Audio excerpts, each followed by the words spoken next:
SC और ST में जो सब कैटेगराइजेशन का उन्होंने किया, वर्गीकरण का जो मुद्दा है, वो जाति जाति में तेढ़ निर्माण करने वाला मुद्दा है। ऐसा आपको लगता है? ऐसा ही है। वर्गीकरण करना मतलब ये ऊंचा मैं नीचा, इनको अभी तक क्या आरक्षण की सुविधा मिल चुकी है, हमको नहीं मिल चुकी। ये भेदभाव जब ये समाज में फैलेगा तो उसका अल्टीमेटली फायदा किसको होने वाला है, वो आप सोचिए। एक फैसला आया था, 5 जजों के संविधान पीठ ने कहा था कि अनुसूचित जाति जनजाति होमोजेनियस वर्ग है, इसमें सब कैटेगराइजेशन हो नहीं सकता। ये इक्वेलिटी के फैसले के तहत आरक्षण दिया जाता है 16 के तहत में, इसलिए इसमें भेदभाव नहीं किया जा सकता, उनमें सब कैटेगराइजेशन नहीं किया जा सकता। ये आर्टिकल 14 और 15 का उल्लंघन है। अगर ये फैसले को 7 जज का बेंच अगर उसमें अटकाव लाता है, उसके खिलाफ में फैसला देता है, उसमें पूरा उल्टा पुल्टा करने का फैसला देता है, इसका मतलब ये है कि इस फैसले में भी उल्टा पुल्टा किया जा सकता है। दादागिरी नहीं चलेगी, नहीं चलेगी, नहीं चलेगी। आरक्षण में वर्गीकरण नहीं चलेगा, नहीं चलेगा, नहीं चलेगा। एससी एसटी ओबीसी मधल्या आरक्षणाची तोडफोड चालणार नाही, चालणार नाही, चालणार नाही, चालणार नाही। आरक्षण में तोड़फोड़ नहीं चलेगी, नहीं चलेगी, नहीं चलेगी। न्यायालय के फैसले में जातिवाद नहीं चलेगा, नहीं चलेगा, नहीं चलेगा। संविधान जिंदाबाद, जिंदाबाद, जिंदाबाद। संविधान जिंदाबाद, जिंदाबाद, जिंदाबाद। डॉक्टर बाबासाहेब आंबेडकरांच्या विचारांचा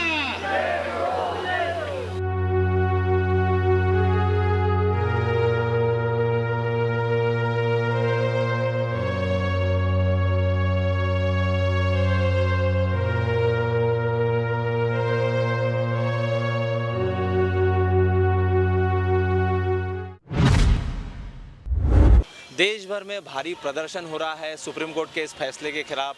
जो कोटे के अंदर कोटे का फैसला आया है, सब क्लासिफिकेशन का फैसला आया है, हम देख रहे हैं कि देश भर में तमाम संगठन इन्होंने मोर्चा खोल दिया है इस फैसले के खिलाफ। हम लोगों से बात करते हैं, हम देखते हैं सर इस जो फैसला है कोटे के अंदर कोटे का, एससी एसटी का जो रिजर्वेशन है उससे इफेक्ट हो रहा है, जो मूल ढांचा है संविधान का उसके खिलाफ है, ऐसा लोगों की मांग है। आप इस पर क्या बोलेंगे?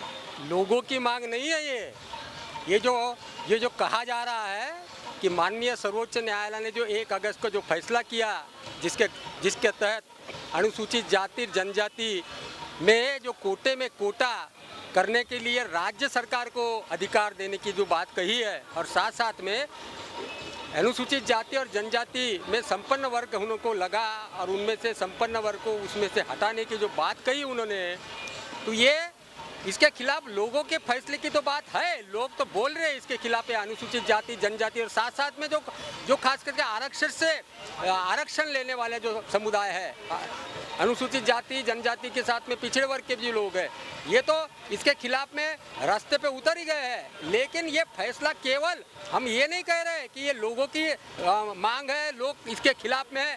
हमारा ये मानना है कि माननीय सर्वोच्च न्यायालय का ये जो फैसला है, इसमें संविधान का जो फंडामेंटल स्ट्रक्चर है उसको ही ब्रेक लगाने का काम इन्होंने किया है।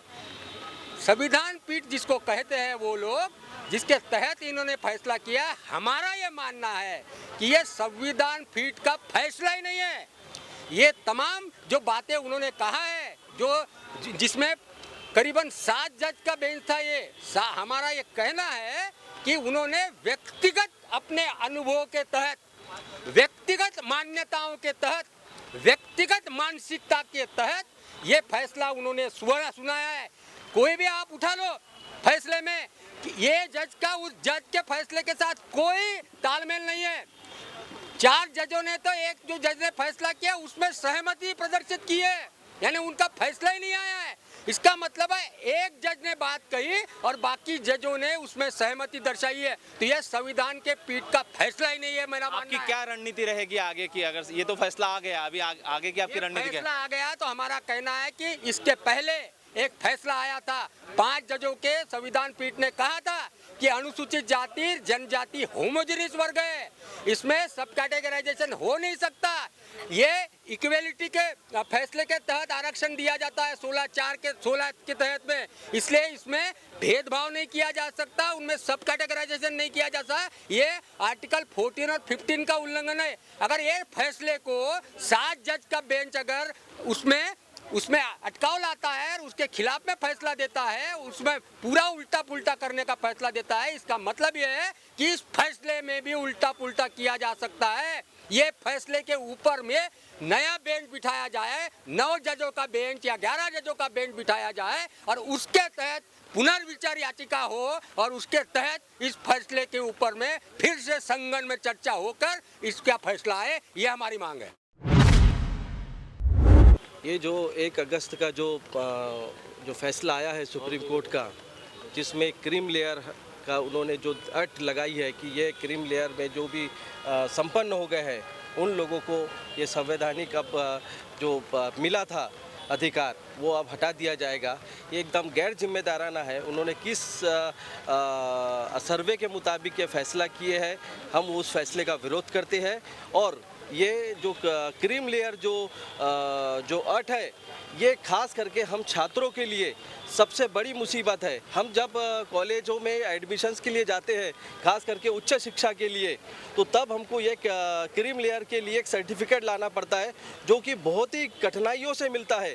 तहसीलदार, एसडीओ, कलेक्टर इसको देने के लिए न जाने हमारे कितने 1947 के पुरावे मांगते हैं, 1967 के पुरावे मांगते हैं, जो पुरावे बहुत लोगों के पास नहीं होते हैं। लेकिन फिर भी वो जैसे तैसे हम लोग इधर उधर से सब करके एक कैसे तो भी हम लोग लाते हैं, जिसकी बड़ी समस्या है छात्रों के लिए। इसलिए ये क्रीम लेयर वाली जो अट है ये हटनी चाहिए, वरना छात्र इसके लिए बड़ी संख्या में सड़कों पर उतरेगा। 7 जजों की बेंच ने यह फैसला सुनाया है। यही वो बेंच है जो इसके पहले विगत हम देखते हैं, चाहे वो आंध्र प्रदेश का केस हो या फिर पंजाब का केस हो, उस वक्त का जो जजमेंट था और अभी का जो जजमेंट आया है, सुप्रीम कोर्ट ने अपना ही जजमेंट पलट दिया। इसके ऊपर आप क्या बोलेंगे? नहीं, ये सोची समझी साजिश के तहत हुआ है। हम अगर इसका सही से आकलन करते हैं तो अभी जो हाल ही में लोकसभा के चुनाव हुए, उसमें जो मौजूदा केंद्र की सरकार है, उन्होंने ये महसूस किया और उन्होंने देखा कि संविधान बचाओ का जो नारा लेके लोकसभा का चुनाव हुआ, एनडीए की सरकार को पिछड़ा जाति के जो है वो वोट उनको मिले नहीं। इस वजह से मेरा ऐसा मानना है, हम सब लोगों का मानना है कि जो उनकी नीति पहले से है कि जाति जाति में भेद लगाना, वोटों का बंटवारा करना और एक तरह से धार्मिकरण करके, धार्मिक ध्रुवीकरण करके, जिस तरह से वोट को डिवाइड करके अपनी राजनीति का उल्लू सीधा करना, उसका उन्होंने गत हुए लोकसभा चुनाव में नतीजा देखने के बाद में अभी उन्होंने देखा है कि जो हमारा वोटर नहीं, उसमें कैसा विभाजन किया जाए। लेकिन सर हम देखते हैं कि creamy layer, non creamy layer जो ओबीसी में है, ये ऑलरेडी लगा हुआ है। एक पिछड़ा, अति पिछड़ा, ये ऑलरेडी हम देखते हैं कि ये सर्टिफिकेट मिलती है। तो आप किस एंगल से देखते हैं इस फैसले को? नहीं, देखिए, अति पिछड़ा तो है। अभी जो एससी और एसटी में जो सब कैटेगराइजेशन का उन्होंने किया, वर्गीकरण का जो मुद्दा है, वो जाति जाति में तेढ़ निर्माण करने वाला मुद्दा है। ऐसा आपको लगता है? ऐसा ही है। वर्गीकरण करना मतलब ये ऊंचा मैं नीचा, इनको अभी तक क्या आरक्षण की सुविधा मिल चुकी है, हमको नहीं मिल चुकी। ये भेदभाव जब ये समाज में फैलेगा तो उसका अल्टीमेटली फायदा किसको होने वाला है, वो आप सोचिए। ये फायदे के अनुसार इन लोगों ने ये सुप्रीम कोर्ट का, माननीय सुप्रीम कोर्ट का जो निकाल आया हुआ है, जो निर्णय आया हुआ है, ये सोची समझी राजनीति के तहत आया हुआ है, ऐसा हमारा मानना है। और इसके खिलाफ हम जन जागृति करके लोगों में समन्वय साध के, क्योंकि जो मूलतः जो बाबा साहेब आम्बेडकर ने जो संविधान बनाया है, जिसका ढांचा बनाया है, उसमें ये है ही नहीं प्रावधान। इसमें आप जाति जाति में भेद कर ही नहीं सकते, इसलिए क्लास कैटेगराइजेशन किया, एक समूह बनाया हुआ है। अब ये समूह है, आप अगर एससी की बात करेंगे तो ये एक समूह है। अगर ये समूह में ही जो छोटी छोटी जातियाँ हैं, इनमें आपस में आप झगड़ा लगाना चाहते हैं, ये उद्देश्य अगर आपका है नहीं, तो आपको वर्गीकरण क्यों चाहिए? अगर वर्गीकरण के माध्यम पे आरक्षण देने का आप लोगों का मनस है, मंशा है, तो आप जाति न्याय जनगणना करो।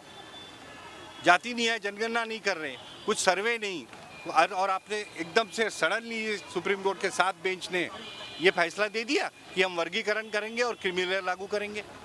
अगर यही तौर पे अगर ये केंद्र सरकार एक से एक निर्णय सुप्रीम कोर्ट के माध्यम से अगर जनता पे लादना चाहती है, तो आगे चल के जो स्थानिक स्वराज्य है, जो पंचायत के चुनाव होते हैं उसमें जो प्रतिनिधित्व है, रिप्रेजेंटेशन जो होना चाहिए मागास वर्गीय जाति समूह को, वो भी ये लोग निकाल लेंगे।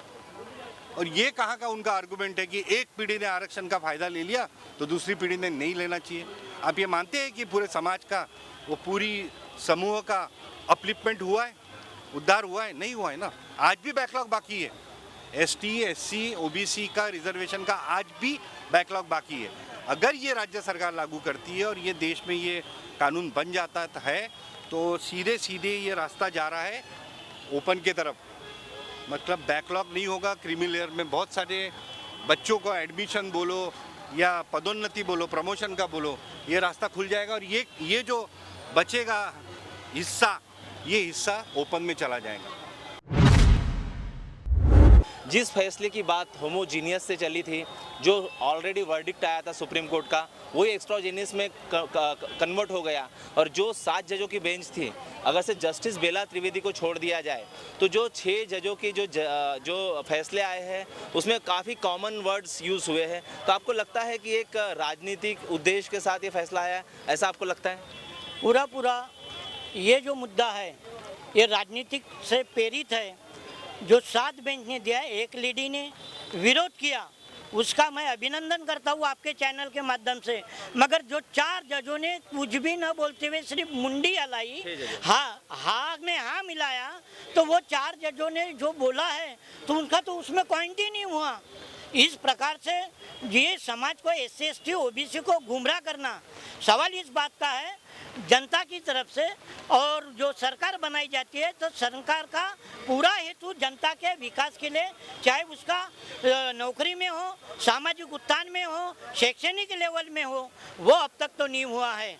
जो देश की स्वतंत्रता के बाद में प्लानिंग कमीशन ने SC, ST, OBC के लिए जो एक राशि रखी थी, वो अब तक तो 25% के ऊपर खर्चा नहीं हुई। और अभी के भी बजट में जिस प्रकार से उन्होंने आर्थिक का तरतूत किया हुआ है, वो तो कि नहीं जीरा है उठ के इसमें। उसका जो जनगणना होने के बाद में जो अनुपात आएंगे, उस अनुपात में वो जो राशि है तो एक आदमी में कितना पैसा है? 27 रुपया। 27 रुपये में उसका किस प्रकार का भला होगा? मैं बोलता हूँ कि जो मंत्री है, जिन जजों ने इस प्रकार का जो आर्गुमेंट किया और जो फैसला दिया है, उन्होंने उतने पैसे में वो अपने बच्चों को पढ़ा के बताए, नौकरी में विकास करके बताए, उसमें देश का विकास करके बताए। जब तक इस देश का हर नागरिक इस सारे लेवल पर उठता नहीं, आर्थिक उसका विकास होता नहीं, तब तक देश का विकास हो नहीं सकता। मगर जब आप देश चलाना चाहते हैं तो देश का विकास तभी होगा जब SC, ST, OBC का विकास सारे स्तर पर होगा। तभी ये जो बेंच ने दिया है, ये विषय पर पार्लियामेंट में SC, ST, OBC के जो खासदार हैं, उनके जो कमेटी है, उनके कमेटी के सामने, संविधान पीठ के सामने इन सारे विषयों को रखना चाहिए और इसके ऊपर 7 दिन की बहस संसद भवन में रखना चाहिए कि ये जो निर्णय लिया है ये वाकई जनता के हित में है या राष्ट्र के हित में है कि समाज के विकास के इसमें है, ये देखना चाहिए। और तमाम इस देश के तमाम आमदार खासदार जो OBC, SC, ST को बिलोंग करते हैं, उन्होंने अपने अपने विधान भवन मंडल में 7 दिन का इसके ऊपर चर्चा सत्र रखना चाहिए, संसद में रखना चाहिए। और इस जनता ने जो वोट उनको दिया है और प्रतिनिधि के रूप में विधान भवन में और राज्यसभा में भेजा है, इसका बहुत बड़ा इम्पैक्ट इस चर्चा के माध्यम से होगा। और जो सुप्रीम कोर्ट ने जो फैसला दिया, का गलत हुआ और का सही हुआ, इसका दूध का दूध और पानी का पानी होगा। अभी जो कोर्ट ने न्याय दिया है, OBC, SC, ST की वर्गीकरण जो चालू है, ये पूरी तरह से गलत है। आज डॉक्टर बाबा साहब आम्बेडकर ने OBC, SC, ST की जो समानता के लिए जो आरक्षण दिया गया था, उसका वर्गीकरण करना क्या कारण था, क्या वजह थी? इन्होंने पहले नारा लगाया कि अब की बार 400 पार, तो वो 400 पार के माध्यम से उनको राजकारण में यश नहीं मिला, तो कोर्ट के माध्यम से उन्होंने अभी ये नया पैतरा चालू कर दिया और एक वर्गीकरण उन्होंने नया जो बेंच ने दिया है 6 वर्सेस 1, ये गलत कहीं तो भी संदेश जाने वाला है। आप कैसे ठहरा सकते हो कि एक पीढ़ी का आरक्षण निकाल के अब दूसरी पीढ़ियों को उसको आरक्षण की गरज नहीं है, उसका वर्गीकरण कैसे कर सकेंगे आप? जब आपका कोई जातीय जनगणना ही नहीं हुई तो आप कौन से आधार पर इस वर्गीकरण का आप मतलब समझा सकते हो? आज हमारे बुजुर्गों ने उसका आरक्षण का फायदा लिया होगा और अभी लड़कों की गरज है, आप कैसे ठहरा सकते हैं कि उसको गरज है, गरज नहीं है? ये पूरी तरह से गलत है और ओबीसी SC ST का कहीं तो भी ये नुकसान करना चाहते हैं, आरक्षण खत्म करना चाहते हैं। आपने देखा ही होगा स्थानीय स्वराज्यों की संस्था के अभी चुनाव 2 साल से लंबे अनुकाल से रुके हैं, लेकिन अभी तक उनका चुनाव नहीं ले सके, लेकिन इनका विधानसभा लोकसभा का चुनाव ये हर समय अपने टाइम टू टाइम ले रहे हैं। एक कहीं तो भी एक जो छोटा समूह है वो समूह को जो आरक्षण के माध्यम से समानता का न्याय मिल रहा है, वो समानता इनको कहीं तो खत्म करने की है। ये माध्यम से मैं आपको यही कहना चाहता हूँ।